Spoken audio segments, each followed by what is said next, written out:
is Greg Baldwin, and throughout this video I'll be providing you with a brief examination of New Zealand's primary export product, Manuka Honey, and its exports to the Chinese market. The supply chain of Manuka Honey is what allows Manuka Honey products to obtain their special features, such as healing properties that give it the high value on the global stage. There are 6 stages that make up the supply chain for Manuka Honey, and they are as follow. 6 stages that make up the supply chain for Manuka Honey, and they are as followed. The biophysical inputs is the farmer and his involvement in the production of honey, moving the hives from location to location depending on what's best. Harvesting. This is the extraction process of the honey from the hives. Processing is the purifying of the product and extracting any foreign toxins, testing it to make sure that these are not produced in any more of their products.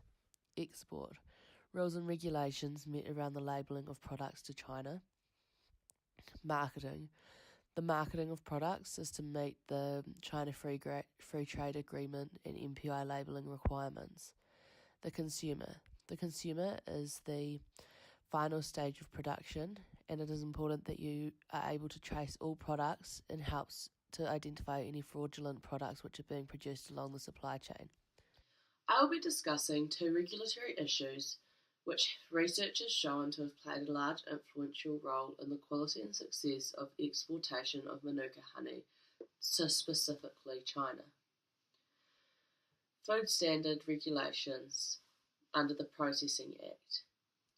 During the processing stage of the supply chain, New Zealand has created a stricter guideline with their food products that are being produced for export market, such as the Food Standard Regulation. This regulation was implemented by the Ministry of Primary Industries. They created this Food Standard Act under the Food Act in 1981. The food regulation standard includes the safety of the honey products which are being produced. In 2016, MPI created a standard under the food regulation that was made to monitor the Tuten in honey products. Tuten is a specific toxin that is produced from the tutu plant that is found across New Zealand. Tuten in honey was an increased risk to New Zealand's honey industry, as in 2008 the toxin was responsible for poisoning over 20 people from a small hobbyist beekeeper who was located in Whangamata. This is only one of the cases of poisoning that has been found in New Zealand. The Customs and Border Regulation. This is the second regulation which I wish to discuss under the Exports label. The Customs and Border Regulations for imports into China are highly monitored. The New Zealand Manuka Honey exports must navigate the regulations that each country and customs have applied to enable the products to be exported into their country.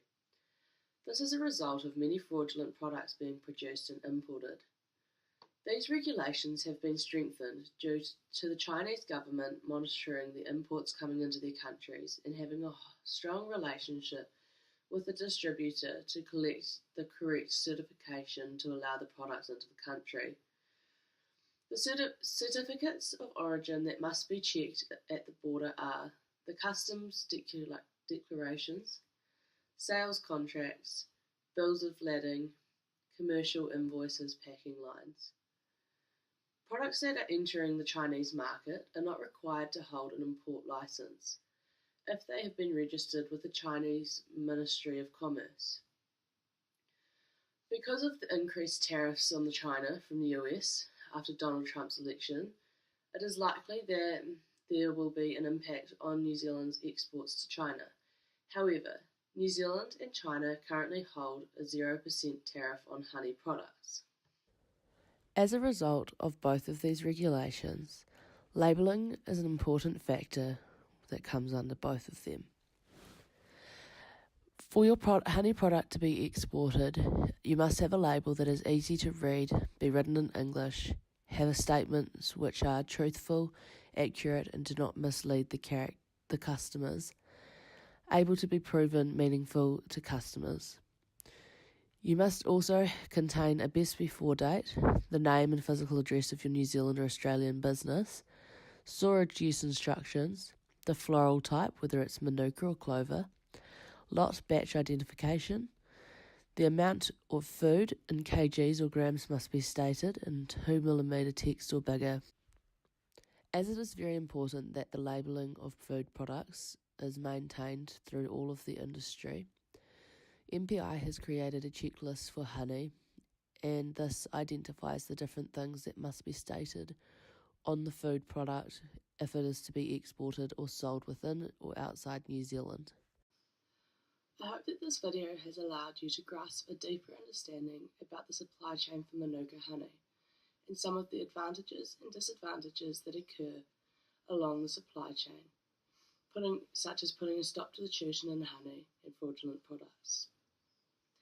I've chosen to focus on both of these two major issues as they both have a major bearing on the export quality of the product and their acceptance, and especially into China. Regulations within the industry are regulated by both MPI and individual shareholders. These are strengthened when the industry comes across issues that are putting potential damage to the export component and all over sale of their product. Thank you for watching.